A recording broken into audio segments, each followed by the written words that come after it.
The bourbon in my glass had gone warm hours ago while I sat in that parking garage, staring at my phone screen showing 27 missed calls. Just 4 days earlier, Margaret Sullivan had looked me straight in the eye and told me I wasn't ready for a senior leadership role. Now everyone at Harrington Capital was calling me like the trading floor had caught fire. My name's Daniel Foster. I'm 45 years old, and until that conversation with my managing director, I thought I knew exactly where my career was heading. Turns out I was wrong about a lot of things. I've been at Harrington Capital for 9 years now. Before that, I spent 12 years in the Marine Corps handling financial operations and budget management for forward operating bases. When you're responsible for allocating resources across 3 combat zones with lives on the line, you learn pretty quick that numbers matter. Every dollar, every requisition, every contingency fund. They all have to balance perfectly or people get hurt. That mindset served me well on Wall Street. Maybe too well. When I started at Harrington, the portfolio analytics department was a complete disaster. My predecessor had left without any documentation. No model libraries, no process workflows, nothing. It was like walking into a trading desk where someone had deleted all the spreadsheets and removed all the formulas. I spent 4 weeks just figuring out what models we actually used and how they connected to our trading strategies. Nobody could tell me which calculations drove which investment decisions. Nobody knew where the historical backtests were archived. Nobody understood why certain risk parameters existed or what would happen if they were changed. I spent the first 10 months rebuilding everything from scratch, working until 2 a.m. most nights, coming in on weekends, mapping out every analytical process and creating detailed methodology guides for everything. I built a complete documentation library with model specifications, validation procedures, and risk assessment frameworks. My son Lucas was only 6 then. This was about 3 years after my wife Catherine passed from complications during surgery, and I remember him asking why Daddy was always at work. I'd look at his little face and promise that it would get better soon, that Daddy just needed to fix some things and then we'd have more time together. But it never got better. There was always another market crisis, another client emergency, another model that needed rebuilding. But I thought it would pay off eventually. That's what they tell you, right? Work hard, keep your head down, and you'll get recognized. Put in the extra effort and opportunities will come. For 9 years, I was the guy who made sure the numbers were right. When our biggest client, Meridian Pension Fund, had questions about portfolio performance, I was the one who stayed until 4 a.m. preparing the attribution analysis. I remember one Thanksgiving when the market crashed in Asia, and I spent 14 hours on calls while Lucas ate turkey with his grandparents. When models broke, I fixed them. When risk calculations failed, I rebuilt them. When auditors asked tough questions, I had the answers. When impossible deadlines appeared, I somehow made them possible. I created valuation frameworks, documented every analytical methodology, and basically became the institutional memory of the entire analytics division. If a number looked wrong and nobody knew why, they called Daniel. If a client questioned our calculations, they asked Daniel. If an auditor needed historical documentation, they gave it to Daniel. I never said no. I never pushed back. I never asked for credit or recognition. I just did the work because that's who I am. That's what the Marines taught me. Mission first, ego second. Margaret Sullivan became my managing director about 3 years ago. Nice enough woman, about 48, very focused on the relationship management side. The problem was, she never bothered to learn any of the actual analytical processes. Why would she? I had everything running so smoothly that she could focus on client dinners and board presentations. What I didn't know was that Margaret had other plans for the department. Her daughter Isabel had just graduated with an MBA from Wharton, 25 years old, sharp kid, but she'd never worked a day in portfolio analytics, never handled a model failure during market hours, never had to explain to an angry pension fund why their returns looked different than expected, never had to rebuild a calculation engine from nothing. If you're enjoying this story so far, hit that like button and subscribe. We post new stories every day, and trust me, the payoff in this one is worth sticking around for. Drop a comment about what you think Daniel should do next. The promotion meeting happened on a Thursday. I'd spent the previous weekend preparing a comprehensive presentation. Every metric, every achievement, every contribution documented with specifics. I wanted there to be no ambiguity about what I'd accomplished. The presentation showed how I'd improved model accuracy from 87% to 98.2% over the past 4 years. How I'd reduced calculation errors by 82% through better validation procedures. How I'd personally managed the Meridian Pension Fund analytics that covered $18 billion in assets under management. How I'd saved the firm millions in potential audit findings by maintaining rigorous documentation. I'd even included commendations from compliance officers who'd specifically praised our documentation standards. This was an airtight case, or so I thought. Margaret flipped through my portfolio for maybe 7 minutes before setting it aside. She barely glanced at the metrics. She didn't ask a single question about the achievements. "I appreciate everything you've done."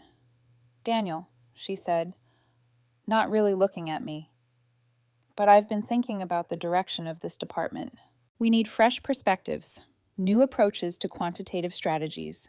Isabel will be joining us next month as Senior Portfolio Analyst." Senior Portfolio Analyst. That was the position I'd been working toward for 9 years. The role that would finally recognize what I actually contributed. The title that matched the work I was already doing. I felt like I'd been punched in the stomach, but I kept my voice steady. "I see." "And where does that leave me?" "You'll continue in your current role. Isabel will need someone experienced to help her understand our methodologies, someone to show her how our models work, someone experienced to help her understand our methodologies." Translation. I'd do all the work, while her daughter got the title and the compensation increase. I'd train my own replacement while being passed over for a kid with zero practical experience. I kept my expression neutral, the way they taught us in the Marines. Never let them see you react. Never give them ammunition. "I understand. Thank you for the feedback." "Great. I'm glad we're on the same page. Isabel starts Monday, so maybe you can prepare some orientation materials over the weekend. You know, the key models, the critical client requirements, the things she'll need to hit the ground running." That's when something clicked for me. I'd been working weekends for 9 years. I'd missed Lucas's basketball games, school concerts, parent-teacher conferences. I'd given this firm everything, and they wanted me to spend my weekend preparing to train my replacement. I stood up, shook Margaret's hand, and walked out of her office. But instead of going back to my desk, I walked straight to the parking garage. That's where I made the decision that changed everything. I wasn't going to quit in anger. I wasn't going to storm out or make a scene. That would just confirm whatever narrative Margaret was building about me being difficult or not a team player. I was going to do something much more effective. I was going to follow my job description exactly as written. See, here's what Margaret and the executives didn't understand. There's a massive gap in most organizations between what your job description says and what you actually do. For most people, especially dedicated people, that gap gets filled with extra effort, unofficial responsibilities, and going above and beyond. We do it because we care. We do it because it's the right thing. We do it because nobody else will. But that extra effort is invisible to people who don't look closely. They see the smooth results without understanding what creates them. They assume things just work without realizing someone is working themselves to death to make it look easy. My official job description was pretty basic. Maintain portfolio analytics within assigned scope, coordinate with trading desks as needed, ensure calculation accuracy within operational parameters. Standard corporate language that didn't come close to describing what I actually did every day. What I actually did was arrive at 6 a.m. to reconcile overnight positions and verify that all calculations matched the trading systems before Margaret's 7:30 status calls.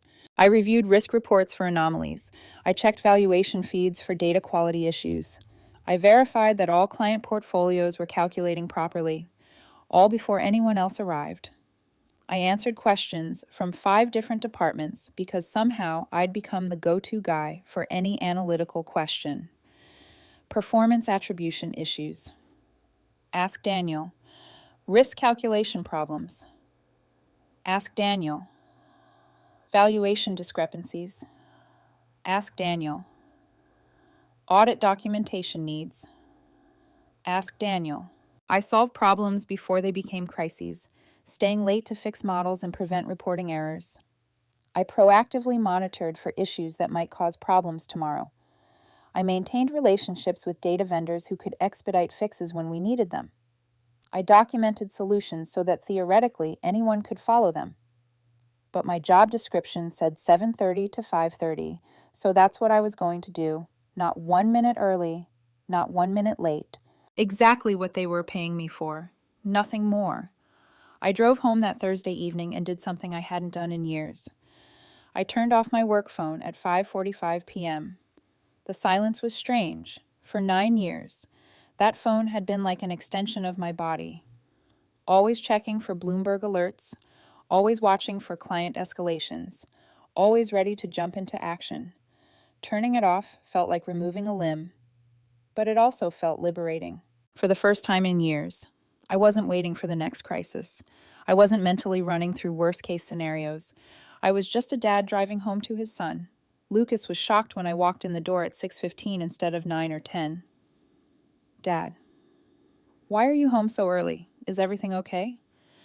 I decided my time was more valuable than I realized. I told him, "Want to shoot some hoops before dinner?" His face lit up like Christmas morning. He literally jumped up from the couch and ran to get the basketball. We played for an hour and a half in the driveway, laughing and competing and just being together. I couldn't remember the last time I'd done that. Over dinner, Lucas told me about school, about his friends, about the girl who sat next to him in math class.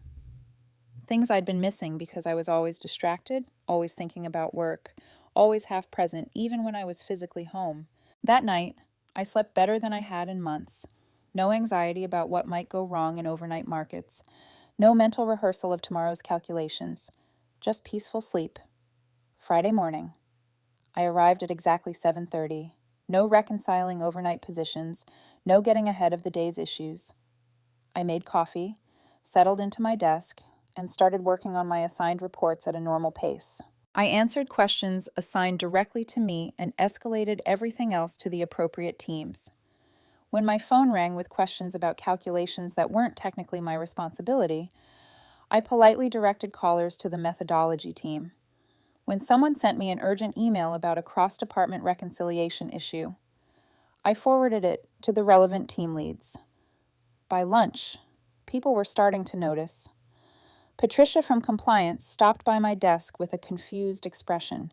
"Daniel, did you see the alert about the Meridian Pension Fund attribution variance I did?" I replied, continuing to work on my assigned quarterly report. "So, can you fix it like you usually do?" "That's actually a performance measurement issue. I forwarded it to the reporting team.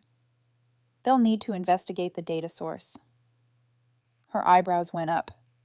"But you always handle these cross-system reconciliations. I've been advised to focus more on my core responsibilities. Just trying to be more efficient with my time." The look of confusion on Patricia's face told me everything I needed to know. Nobody had ever bothered to understand what my actual job was supposed to be versus what I'd been doing all these years. By Monday, the cracks were really starting to show. The Meridian issue had escalated because the reporting team couldn't figure out the data mapping I'd normally diagnose in 20 minutes. 5 other clients had routine questions sitting in various queues because nobody knew the proper calculation methodologies. The trading desk was sending angry messages about risk reports they couldn't interpret. Managers were forwarding complaint emails demanding answers nobody could provide. I watched it all unfold with the detached interest of someone observing a market correction. Every question that sat unanswered, every report that went unreconciled, every urgent request that nobody could handle. It was all documented in my comprehensive methodology library that apparently nobody had ever bothered to read. 9 years of documentation, hundreds of procedures, detailed calculation guides for every scenario I'd ever encountered, all sitting in the shared drive, gathering digital dust because everyone found it easier to just ask Daniel. The irony wasn't lost on me. I'd created all this documentation specifically so the firm wouldn't be dependent on any single person, but instead of using it, they'd become dependent on me. and leadership had never noticed or cared about the difference. Thomas from the trading desk wandered by my desk around 3 p.m. looking frazzled. His tie was loosened, his sleeves were rolled up, and he looked like he hadn't slept. Daniel, the VAR calculations are showing impossible numbers for the fixed income book. The risk committee is asking questions we can't answer. Can you work your magic? What seems to be the specific issue? The correlation matrix is producing negative eigenvalues, and nobody can figure out why. We've had 3 quants looking at it all morning. I nodded thoughtfully. That methodology is documented in the Risk Analytics Guide, Section 22. The troubleshooting steps require checking the data feed quality and the covariance estimation window. There's also a known issue with the interpolation method that can cause instabilities during volatile periods, but that'll take hours of investigation. The risk committee meets in 2 hours. It's a complex calculation. Quantitative risk models usually are. That's why the documentation exists. Thomas stared at me like I'd grown a second head. You've always just fixed these things in 30 minutes. I had deep familiarity with these models from years of experience. But with the department restructuring coming up, I thought it best to follow documented procedures so the new leadership can understand our methodology. Otherwise, how will Isabel learn? He walked away shaking his head, probably wondering when I'd become such a stickler for process. But I noticed he was carrying a printout of the methodology guide when he left. First time anyone had actually printed that document in years. Monday evening. I was home by 6 p.m. Lucas was working on a school presentation at the kitchen table when I walked in. Dad, can you help me with this finance project? We're supposed to explain how compound interest works. For the first time in months, I actually had the mental energy to sit down and focus on his homework instead of thinking about model failures. We spent 2 hours working through examples together, and I realized how much I'd missed these simple moments. You know, Dad, Lucas said as we finished up, you seem different this week. Different how less stressed, I guess. Like you're actually here when you're here. Like you're listening instead of just waiting to go back to your phone. Smart kid. He'd noticed something I was just starting to understand myself. Tuesday morning brought the real crisis. I arrived at 7:30 to find chaos in full swing. Margaret was pacing outside the conference room. Isabel was already there, looking overwhelmed with her Wharton degree and 0 practical experience. And Richard Thornton, our chief investment officer, had apparently been called in for an emergency meeting. The receptionist flagged me down before I could reach my desk. Daniel, they need you in the executive conference room immediately. I gathered my notebook and walked into what was clearly a full-scale disaster situation. Besides Margaret, Isabel, and Richard, there were 2 people I didn't recognize, probably executives from the parent company. Daniel, Richard said with obvious relief, thank God you're here. We've got a critical situation with Meridian Pension Fund. What's the specific issue? Margaret launched into an explanation. But it was clear she only understood about a quarter of the problem. Meridian's quarterly performance report was showing a $200 million discrepancy, and their board was threatening to pull the entire $18 billion mandate. Isabel was taking notes frantically, but kept asking basic questions that showed she had no understanding of our calculation frameworks. Their investment committee meets tomorrow morning, one of the parent company executives said. They're demanding an explanation for why our numbers don't match their internal tracking. If we can't resolve this today, they're moving the assets to BlackRock. I reviewed the issue details they'd gathered. It was actually a fairly straightforward problem.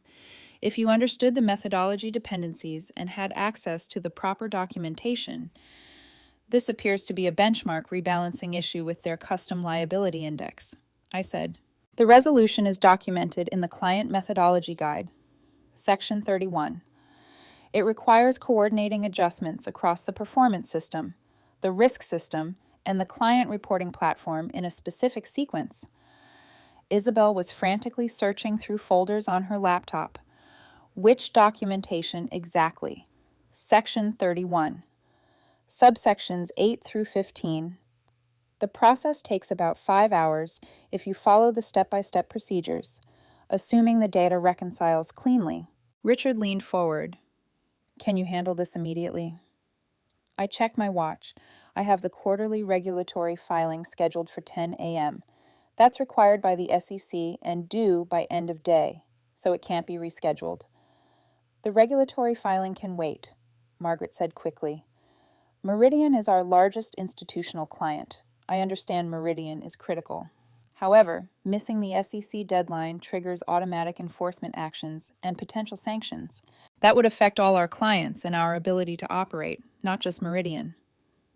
The room went silent. You could practically hear everyone calculating the implications. What are our options? Richard asked carefully. Well, Isabel could handle the Meridian reconciliation using the documented procedures. It would be excellent hands-on experience for her, and I'd be available for questions between filing sessions. Isabel looked like a deer in headlights. I don't think I'm prepared for something this high stakes.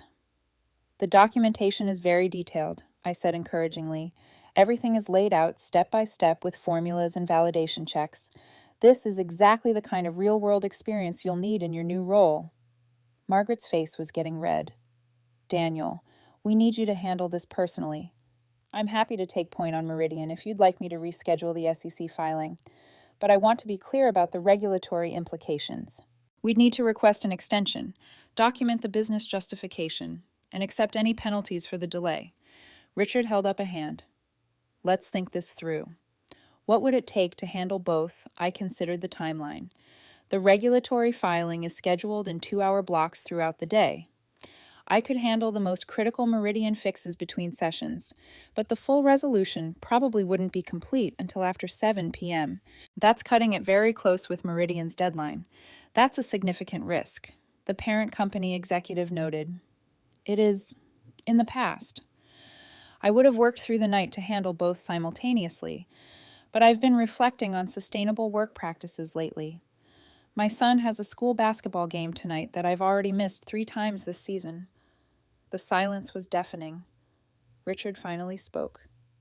Daniel, let me be direct. What would it take for you to handle this crisis the way you always have? I looked around the room at the faces staring at me. These people had relied on my expertise for 9 years without ever acknowledging what I actually contributed. Now, suddenly, my work-life balance was their emergency. Well, I said slowly, I suppose we should discuss what my role actually is here. Your role is to solve analytical problems, Margaret said tersely. According to my job description, my role is to maintain portfolio analytics within assigned scope. The Meridian Performance Reconciliation falls under client reporting, which is a different department. The parent company executive leaned forward. Are you saying you won't help? Not at all. I'm saying that if we want to resolve this properly, we need to clarify responsibilities and decision-making authority. Isabel is starting as Senior Portfolio Analyst on Monday. This seems like an excellent opportunity for her to demonstrate her capabilities. Isabel spoke up, her voice shaky. Daniel, I appreciate your confidence, but I'm genuinely not prepared for something this critical. I turned to her with genuine kindness. Isabel, you have an MBA from Wharton. You're intelligent, and you have strong theoretical foundations. The only difference between you and me is that I've seen these problems before. But every expert was once a beginner. But what if I make it worse? Then we'll fix it together. That's how you build real expertise. The documentation is comprehensive, and I'll be available for guidance. Margaret was getting impatient. We don't have time for learning exercises. Actually, we do, I said. The Meridian issue isn't going anywhere in the next few hours. It's been building for weeks because nobody wanted to address the benchmark methodology properly. A few more hours won't change the fundamental problem. Richard studied me carefully.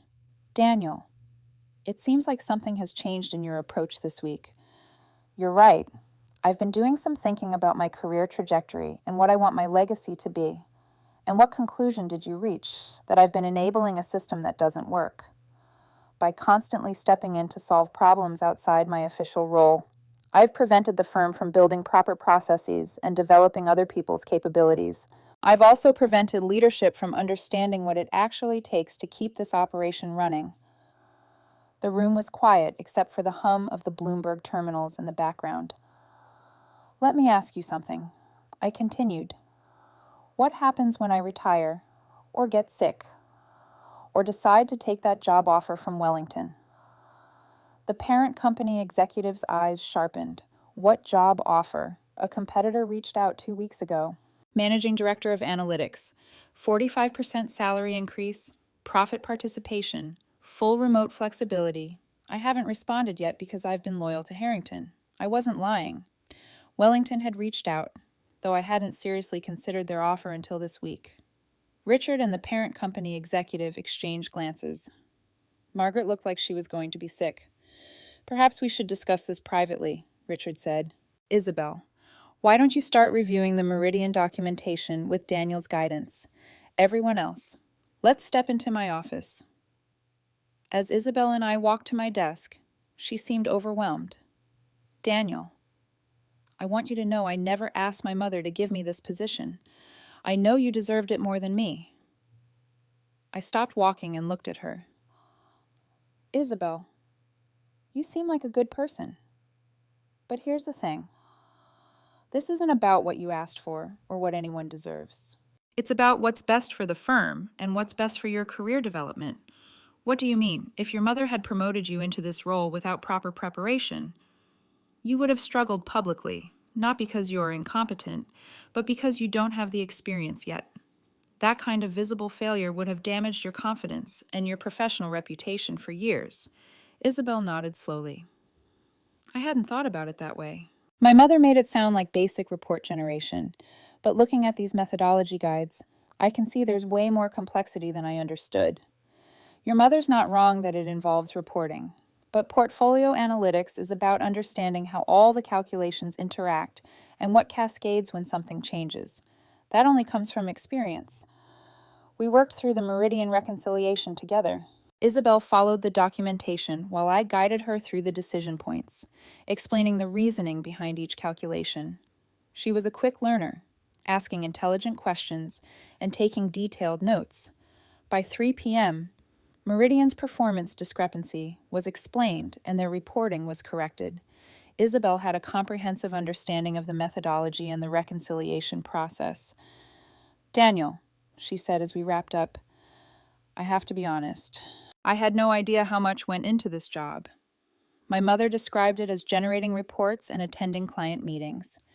Most executives don't understand the analytical complexity underneath their business operations. That's not a criticism. It's just how specialization works.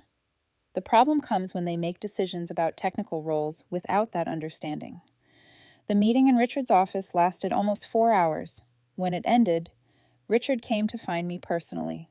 Daniel, do you have a few minutes? Of course. He led me to his office and closed the door. I owe you an apology. I should have paid closer attention to the organizational dynamics in Margaret's department. I appreciated his directness. What happens now? We've been having some difficult conversations. The parent company is concerned about the key person risk you demonstrated this week. They're also concerned about the judgment involved in the original promotion decision. I nodded, but didn't respond. I'd like to offer you the Managing Director of Portfolio Analytics position. New role, reporting directly to me. You'd have authority over the entire analytics organization, including Margaret's current responsibilities. We're also restructuring some reporting lines. What about Isabel? She'll continue in a senior analyst role, but focused on methodology development projects. She'll have time to build real expertise before taking on client-facing responsibilities. Honestly, I think she's relieved, and Margaret will be transitioning to a client relationship role. She's excellent at relationship management, but she needs to be in a position where she's not making decisions about analytical capabilities she doesn't understand. I considered the offer carefully. This was everything I'd worked toward for 9 years. Recognition, authority, the ability to build something meaningful. But I'd also learned some hard lessons this week about what I really wanted. There's one thing I need to discuss. Wellington made me a competitive offer last week. Richard nodded. I figured as much when you mentioned it. What would it take for you to stay? I thought about Lucas, about all the games I'd missed, all the homework sessions I'd been too tired to help with, all the bedtime conversations I'd postponed because of work emergencies. I thought about what kind of father I wanted to be, what kind of life I wanted to build. A few things. First, I want full authority to build and develop talent internally. Too many good analytical people get overlooked because they're not positioned for visibility. Agreed. Second, I want to implement comprehensive documentation and cross-training standards. What happened this week should never happen again. No critical knowledge should exist only in one person's mind. Also agreed. What else? Sustainable work expectations. I've been working 70-hour weeks for 9 years, missing my son's life. I want to build an organization that doesn't require people to sacrifice their families for their careers. Richard smiled. That's actually better for the business long-term anyway. Burned-out analysts make mistakes. High turnover destroys institutional knowledge. Anything else? Just one thing. I want Isabel to succeed if this field is really what she wants. She's actually a sharp person with good instincts, but she needs to earn advancement through demonstrated competence, not family connections. I think you'll find Isabel is more committed to learning than any of us expected. This week humbled her in a good way. The transition took about 10 weeks. I restructured the department around clear roles, documented responsibilities, and proper escalation paths instead of the informal system of whoever Daniel can fix it. Every methodology had an owner. Every model had documentation. Every team had cross-training requirements. I hired 4 excellent senior analysts who brought fresh perspectives while I provided the institutional knowledge they needed to be effective. I focused on hiring people who were curious, detail-oriented, and collaborative rather than just technically skilled. Technical skills can be taught. Character is harder to develop. Isabel turned out to be a dedicated learner. She worked harder than anyone expected, staying late not because she had to, but because she genuinely wanted to understand the models. She asked questions constantly, took detailed notes, and never pretended to know things she didn't. Within 5 months, she was handling complex client projects independently and showing real leadership potential. One day she came to my office and thanked me for what I asked, for not letting me fail publicly. She said, for giving me time to actually learn this business. My mother meant well, but she almost set me up to embarrass myself. That's when I knew she was going to be okay. The most surprising development was with Margaret. Once she wasn't trying to manage analytical decisions she didn't understand. She actually excelled at client relationships. Her interpersonal skills, combined with the solid analytical foundation we were building, helped the firm land 4 major new institutional mandates. She was happier too, doing work that actually matched her skills instead of pretending to understand things she didn't. 10 months later, I was working at a sustainable pace, home for dinner by 6:30 most nights, and present for all of Lucas's remaining basketball games that season. My team was functioning independently. Clients were happy, and I finally felt like I was doing the job I'd always been capable of. The department had transformed. Instead of one person holding everything together through heroic effort, we had a real organization with real processes. When someone went on vacation, work continued smoothly. When issues arose, people knew exactly who to contact and what procedures to follow. Nobody had to sacrifice their personal life to keep things running. I still worked hard. I still cared deeply about doing excellent work. But I'd learned to care about myself and my family too. That wasn't selfishness. It was sustainability. One evening, as Lucas and I worked on his economics project together, he asked me about work. So you're actually in charge now. He was building a presentation about investment returns, and I was helping him understand the math. I've always been doing important work. It just took them a while to formally recognize it. Is that why you were working so much before, to prove you were an important, smart kid? He'd always been perceptive, even when he was little. I remembered how he used to wait by the door for me to come home, how his face would fall when I called to say I'd be late again. Yeah, I think so. But I learned something valuable. The people who matter will see your worth without you having to sacrifice everything to prove it. And the people who can't see it, what about them? Well, sometimes you have to step back and let them discover what they're missing. But also, sometimes you have to accept that not everyone will recognize your value, and that's okay. The most important thing is that you know your own worth. He thought about that for a moment while working on his calculations. So it's like, don't burn yourself out for people who don't appreciate you. Something like that. Work hard for the right reasons, for your own growth, for people who genuinely support you, for the work itself. Not just to prove something to people who refuse to see. He nodded seriously. Thanks, Dad. I'll remember that when I start working. As I watched my son work through his compound interest calculations with the same methodical approach I'd tried to teach him, I realized that the best response to being undervalued isn't anger or resentment. It's demonstrating your worth so clearly that it becomes impossible to overlook. But more than that, it's knowing your own worth, regardless of whether others see it.